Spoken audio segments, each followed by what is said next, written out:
This is the Longbox Review comic book podcast. I am your host, Eric. Welcome to the show.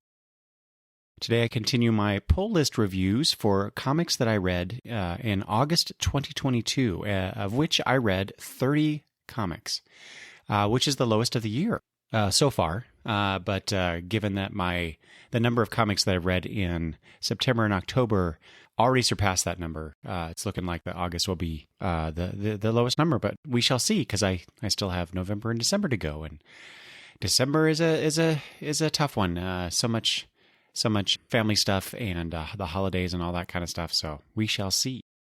But these are the 30 comics that I read in August 2022. Supergirl, Woman of Tomorrow, number 8, which I will be talking about. DC Universe Rebirth, which I've already read, obviously, but the Fantastic Comic Fan podcast invited me on to talk about DC Rebirth. And so I wanted to read that again to see how it held up over time. Let's see, Superman number 8, Action Comics 591, and Legion of Superheroes number 38, all for the Legion Project with Peter Rios.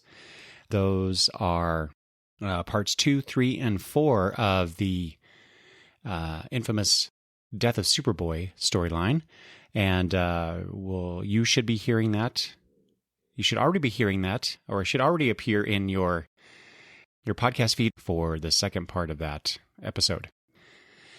And I read Nightwing Fear State hardcover, more specifically because I had already read the individual Fear State issues that are collected in the hardcover, but I had not read the Nightwing 2021 Annual and the Batman Urban Legends number 10. So I'll be talking about those two issues. I continue my Iron Man reading with Iron Man number 19 on the Marvel Unlimited app, and I read Department of Truth Volume 3, which contains issues 6 and 7, and then it skips to issues 14 through 17.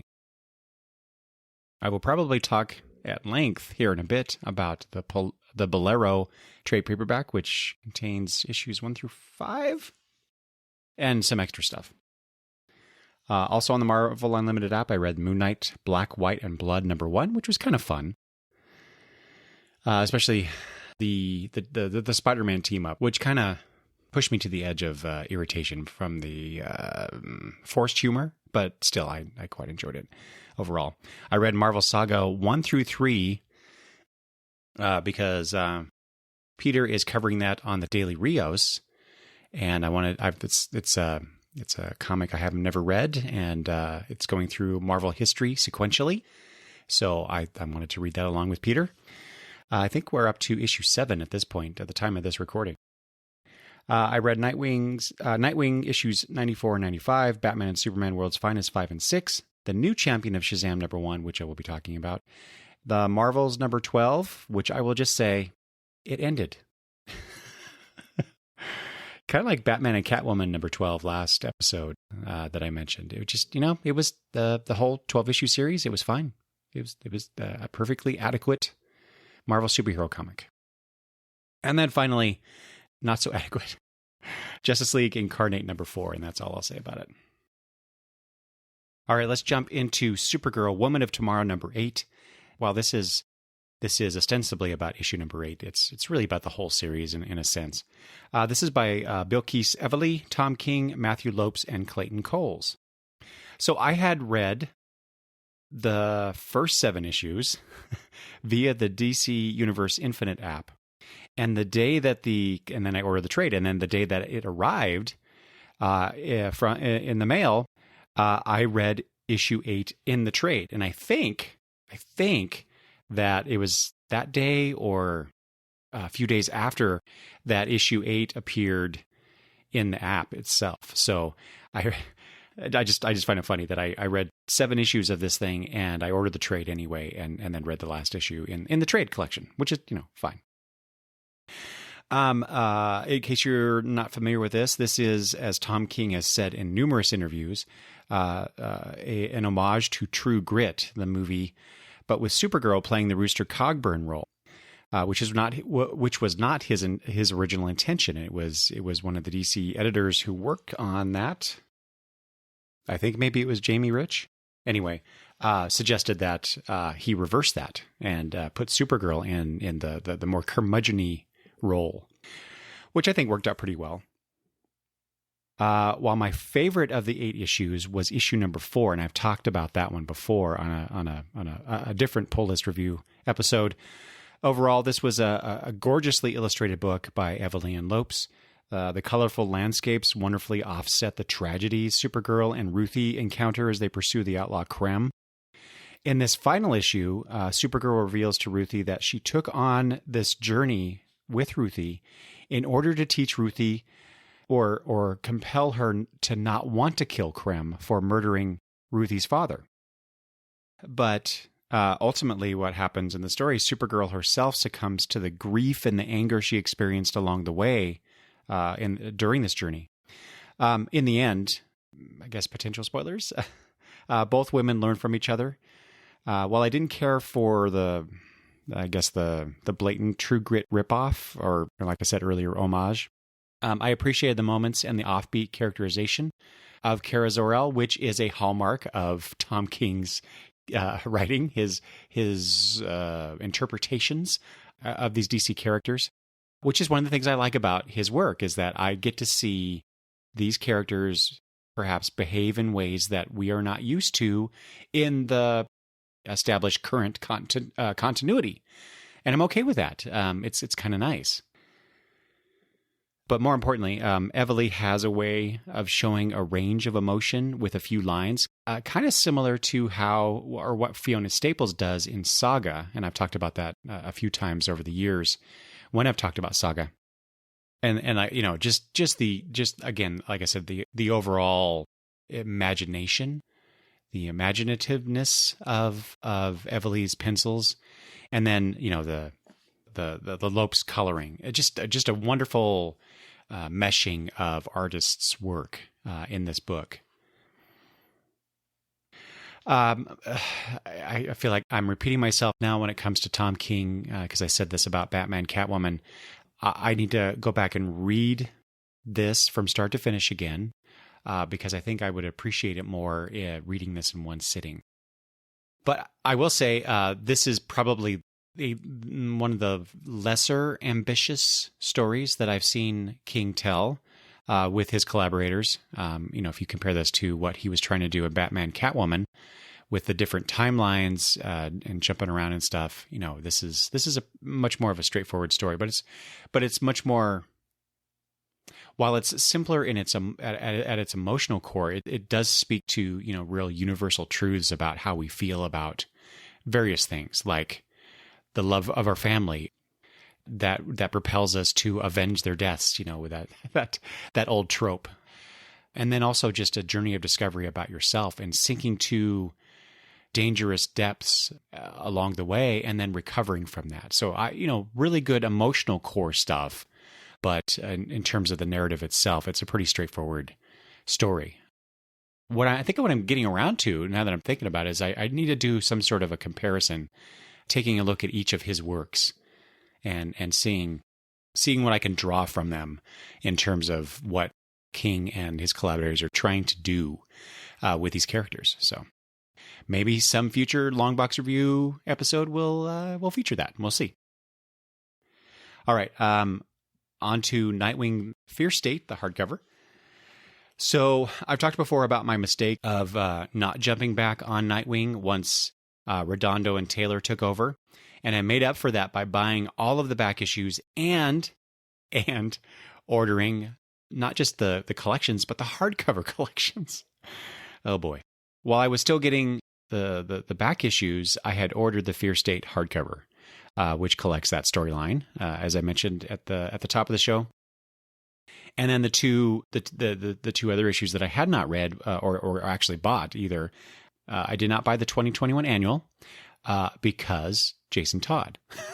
So longtime listeners of the show will know that I do not like that character. I liked him at first when he first debuted as Robin, and thought he got kind of because of editorial machinations, he kind of got the short end of the stick in terms of his personality, what they were trying to turn him into, because they were trying to differentiate him from Dick Grayson. They didn't want him to be just a Dick Grayson clone Robin. which I totally get. But then they brought him back as the Red Hood, and I have not liked that character ever since. There's been a few occasions where he was in a story. In fact, one of these that I'll talk about, I quite enjoyed. So the exceptions are far fewer than the usual stuff they do with this character. I'd be very happy if they just got rid of him altogether. All right, off my Jason Todd soapbox. All right, like I said, I got the hardcover. I'm pleased that I did decide to double dip, as it were, because, like I said, I did eventually get those issues, because I would not have been able to read the annual and the Urban Legends title. There's so many bad titles and so little time. I can't keep up on where Nightwing is appearing. So let's get into the Nightwing Annual. All right, this is by, I'm not sure how Mr. Tormey pronounces his name. It's either Kean or Keen Tormey. Daniel HDR. Both names I had never heard of in terms of comic books. So it was nice to see the art of someone new. Tom Taylor, Raul Fernandez, Rain Barreto, John Calise, and Wes Abbott. So, despite my dislike of Jason Todd, the annual did give me a nice Bat Bros tale with him and Nightwing. I especially liked the flashback with Disco Wing mentoring a young Todd Robin. And I believe that Daniel HDR did the flashback scenes, and I much preferred this art as opposed to the modern day stories art that Tormey did. Not that I thought it was bad or anything. I just really liked I don't know. It was a very much it looks like a nice 80s Nightwing Robin superhero tale. And so anyway, I really like that them teaming up together and Nightwing being the big brother that Jason Todd needed at that time because he was in trouble with Bruce. And then they come together in the story later, teaming up and kind of, I put this on Taylor, revisiting some of those same ideas and showing that I guess they learned something from each other back then that informs how they dealt with the situation in the more modern story. I'm glad I read it. Like I said, it was nice to see that flashback part. I still can't stand Jason Todd. Anyway, Batman Urban Legends number 10 by Christian Doucet, Teenie Howard, Sarah Stern, and Becca Carey. You give me a take on the Christmas Carol, and I'm bound to like it in some fashion. I give it a lot of leeway because it is an homage or a blatant ripoff of the story. But this was a cute take on a Christmas Carol starring Nightwing in the Scrooge role, so to speak. I mean, not that he was acting like Scrooge or anything in a more traditional fashion, but he took on that role because he was visited by the quote unquote ghosts of Christmas Past, played by Barbara. Christmas Present, which was Stephanie, and the Christmas Yet to Come was Cass. All of whom are Scarecrow fear gas-induced hallucinations that Dick is having that allows him to come to the realization that he needs to be with his family on Christmas Eve instead of taking care of the Scarecrow's henchmen and whatnot. It's kind of weird, though, because if he's not doing it, then everybody else is taking the night off. Who's gonna deal with those bad guys? So I don't know. I wasn't quite sure the point of this story. Anyway, like I said, because I love Nightwing and I love A Christmas Carol, I enjoy this. All right, let's get to what I'm going to call the main event of this episode, Bolero, the collection of the 5-issue series plus some extras in the back. This is by Luana Vecchio, Wyatt Kennedy, and Brandon Graham. So Bolero, just first off, I saw the word, I don't know what it meant, so obviously I looked it up. Bolero is, and I think this is relevant to why they named, why Wyatt Kennedy, the writer, named the book this. Bolero is a genre of song which originated in Cuba in the late 19th century and is characterized by sophisticated lyrics dealing with love. And that's the key here is love. Bolero is an unusual, or was an unusual and surprising book for me. Ostensibly, it's about, if you read the back of the book blurb, it's Christmas. Oh, I didn't even realize that that connection there between this and the last thing I just talked about. It's Christmas in snowy Los Angeles, and Devon Dagger Dagny is heartbroken. Her 12-year relationship with her ex, Natasha, has just come to a tragic end. She's an aimless college dropout floundering at her job as a tattoo artist, and now her best friend is getting married to the wrong guy. But what if she could start all over again? A mysterious stranger, something called an anti-door, and a mother key. Only 53 chances. Eternal Sunshine of the Spotless Mind meets Lock and Key as the collaborators here take you on an emotional journey across the multiverse. Now, that is what hooked me. Trying to find the love, the love of your life in some other universe to start over. What kind of interesting stories could be told with that? Why 53? The whole Eternal Sunshine of the Spotless Mind and Lock and Key was like, oh, that's an interesting combination. So let's see what this is about. The funny thing is that they essentially drop that whole concept. Not really, but in a more direct fashion, they drop it after the second issue. The story, to me, is really about the very familiar themes of love. You could throw in there lust, self-destruction, shown mostly by Devon's inability to not sabotage her relationships, in part through her drinking, and self-improvement. In other words, life. Told through, I hesitate to say this, but this is the only phrase that really springs to mind, magical realism, that includes a talking cat named Capgras, kind of a cosmic cat.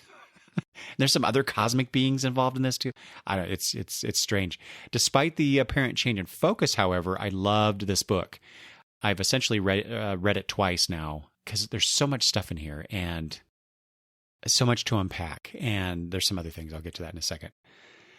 Kennedy even states in his afterword that this was never about the multiverse. And I'm really curious, for those of you who read this, issue to issue, single issues, was that part of the single issues, or is this afterword part of just this collection? Because I can't imagine. I have talked to before. Is that on Twitter? I think I did. I think it was on Twitter. I was thinking maybe I talked about it on an episode, but authorial intent is an approach to understanding what a story is about. So if you know that the author intended X, Y, or Z, or X, Y, and Z, for that matter, that could help explain certain aspects of the story or help you better appreciate it. However, while that is a school of thought, that is not one that I've ever really prescribed to, because to me, it's all about what is on the page that matters. It doesn't matter that the author intended this or that. If that does not come through or come through adequately, you have to understand and critique the work by what is actually presented and not what the author thought he or she wanted to present. So, having said that, I found Kennedy's little essay about his own work to be very interesting and informative for what I read here, because a lot of what he admitted in this essay is that he was working through a lot of personal stuff by creating Bolero, writing the story part of it. So, like I said, I'm really curious if any of this back matter stuff that I got in the collection was part of any of the issues. So if you read Bolero, please let me know. Having said all that stuff about authorial intent and critiquing a work based on its own merits, I can't say that I completely understand everything I read or saw on the page.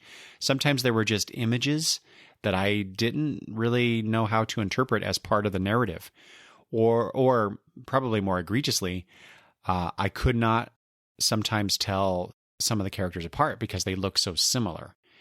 Vecchio puts these bands of lighter color around the character's hair. So Devon has quite often 3 bands of this color going through her hair. And yeah, three bands. And there's another character here. I just flipped to a random page. There's no page numbers on this thing. God, I hate that. See, I don't even know who this character... I can't remember this character's name at all. So she has 3 bands of lighter color going, so... okay, granted, in that case, I can tell those 2 apart. But there were times where it was a little iffy. I was like, which character is this? And there's a lot of characters. So I don't know how much of that is I should put on myself in my own inadequacies as a reader, or how much is the execution. But I'm obviously more than willing to accept part of the blame, because I found this book so charming in a lot of ways, and kind of moving too. One other thing I liked about the book, and potential spoilers ahead, okay, is that while there is a happy ending for Devon in the end, there's also a setback that's implied by the appearance of a future version of herself. And a callback to the original premise of the 53 Hops, which is the warning to never go more than 53 times. In other words, while we may find peace and happiness at some point in our lives, there's always a chance for something that happens that's just too hard to handle, and we revert or resort back to our destructive patterns. And you have to deal with that again. It's very cyclical in that way. Art-wise, I really like the cover to this collection. It depicts Devon's face in the background behind a plethora of apparently happy together Devons and Natashas, kind of like a river of them moving across the cover, going towards the back cover, with Devon kind of separating out and falling towards one of those doors, one of the 53 hops that she's going to do, which I interpret as kind of what I was just talking about, is showing her continuous struggle to find that happiness that she seeks. Also, the same river of love, if you will, cuts the image of Devon's face on the front cover in 2. And we see her with a tear in her right eye as she's looking up, and her facial expression is not one of happiness. It is definite sadness. This whole thing just depicting the pain she feels despite her being with Natasha. Or probably this is her remembering those past relationships with Natasha, or time with Natasha. Interpret it as you will, but I really like this cover because I think it's a really well done summary of the character. I also really like the coloring of the book, and Vecchio in the back matter extras admitted that coloring is her favorite part of the whole process, she said. Speaking of the back matter, there's an extra short story that appeared in an issue of the Image Comics 30th anniversary anthology that I think is supposed to depict one of those hops, and it's kind of bonkers. So if you're a fan of this series, seek this out, because, like I said, it's a bit weird and really fun. Actually, it's really kind of fun. So yeah, Bolero was one of the highlights of the last few months, I would say. Okay, last book that I'll be talking about today is The New Champion of Shazam #1 by Evan Shaner, Josie Campbell, and Becca Carey. I had such high hopes for this book. I really like the character of Mary Marvel. I think she has far more potential as an interesting character than her male counterpart. And given Doc Shaner's involvement, I thought for sure this book would, practically sing to me. I decided to support it by buying the single issues instead of waiting for it on the DCUI app. In fact, it was solicited once. I think I ordered the first issue and then it was canceled, and then resolicited and I ordered it again. I probably should have took that as a sign and just waited. But I got it. Unfortunately, this first issue kind of falls a bit flat for me. Basically, Mary wants to start a new life at college as a normal teenage girl, but then the magical bunny Hoppy, which is a nice callback to the Marvel Bunny, right? Arrives heralding her as the new champion of Shazam. So he's a messenger from Billy saying, "Hey, Mary, you need to take on this mantle and take care of some magical threats that are coming." She ends up fighting a major disaster ripoff, and then the issue ends on a cliffhanger involving her parents. It's not bad. It's just kind of meh. It should have had more of a presence, I guess, since they're trying to spotlight and relaunch the character. I guess to counter that idea, it just occurred to me, maybe Campbell and Shaner were really trying to ground Mary in this new life at college and what she has to deal with, and then they threw in some superheroics just to, basically so they can show her as Shazam. Which were fine. I mean, there was one splash page in here where we get to see her the first appearance of her transformed in as Shazam, and it was a nice splash page by Shaner. But besides that, I really like Doc Shaner's work, and like I said, I was really excited to see Shaner take on this character. But I don't know, there's not really much going on there that stands out. It's a pretty much play by the numbers book.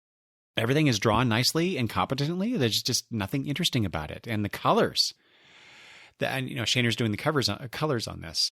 It's just the whole book is kind of like a wash of brown and brownish grays for the most part, with interspersed at times with splashes of red and yellow, because when she turns into Shazam, that's about it.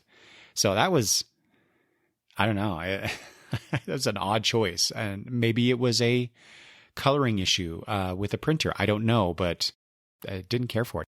I expect a little bit more when it comes to magical characters, and maybe that was a choice too. It's like, well, we always do this, so let's do something a little different. Maybe, I don't know.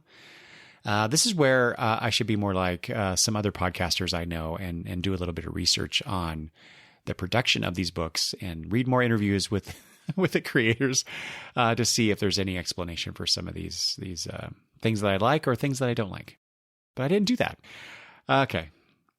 At the very least, in terms of art, I did get the Joshua Middleton variant cover depicting Mary, which is just gorgeous. Middleton does a great job of playing with light because we get the sunlight on Mary's hair. It's just and she's kind of washed out because she's being lit in that way. I just really like it, which is funny because, like I said, I was getting it for Shaner, but I prefer the Middleton cover. Maybe that was a sign. I hope the series improves. I'm pretty sure I've read issue 2. Pretty sure. But I don't, at the moment, I can't remember anything about it. But I hope the series improves. I think it's only a 4-issue series, so it better improve quickly. Because I really like the idea, like I said, of Mary Marvel, even if this particular version isn't quite to my liking so far. Or, maybe I just don't identify with college-age kids anymore. Like I identify with superheroes. It's a stupid, arbitrary line that I'm drawing here. So anyway, there you go. Your mileage may vary, of course, on the new Champion of Shazam. And if you have different thoughts than I do about this book or any of the others that I've mentioned, please let me know. You can email me at longboxreview@gmail.com. You can send texts or leave voicemails at 208-953-1841. And you can interact with me on Twitter at longboxreview. Also, if you have any questions or feedback for that matter, I plan on doing an episode in the future. If I get enough feedback, whether it's written or verbal, if you want to leave a voicemail, I will plug that again. Please do so, and I can collect those and hopefully do a feedback episode in the near future. With that, I thank you very much for listening, and I will talk to you later. Bye-bye.